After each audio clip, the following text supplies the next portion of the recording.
Bismillahirrahmanirrahim. Assalamualaikum warahmatullahi wabarakatuh.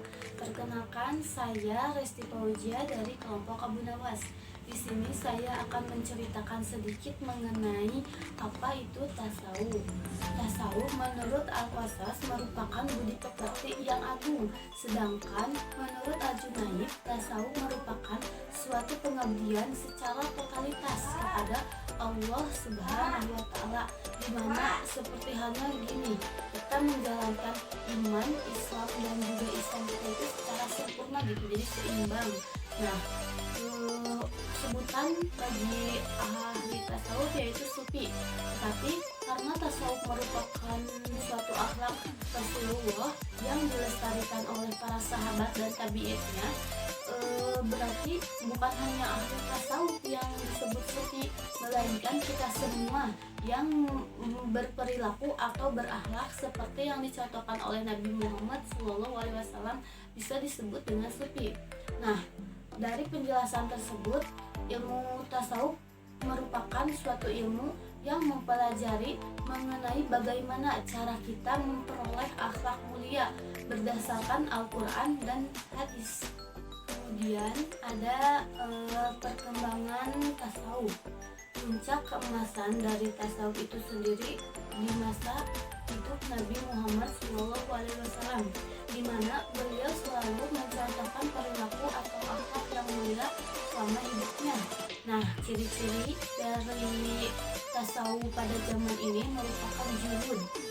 Kemudian yang selanjutnya ada epistemologi tasawuf, yaitu ada jalan ma'rifat. Nah, jalan ma'rifat ini ada dua. Yang pertama ada ta'rif dan yang kedua ada ta'aruf.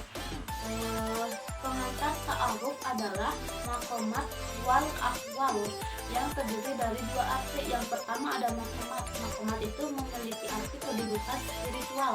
Menurut Syekh Abdul Nasir As-Saro, kedudukan spiritual itu ada 7 bagian.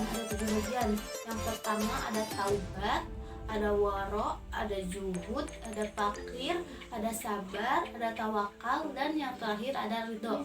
Kemudian bagian yang kedua al-ahwal. Al-ahwal itu memiliki arti kondisi spiritual, di mana dalam kitab Al-Lu'ma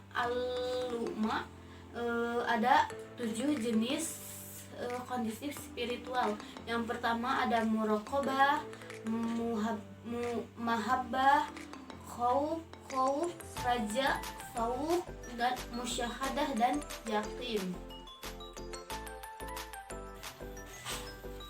Baik, melanjutkan video yang malam, Resti sekarang akan membahas atau membicarakan mengenai dasar-dasar psikologi.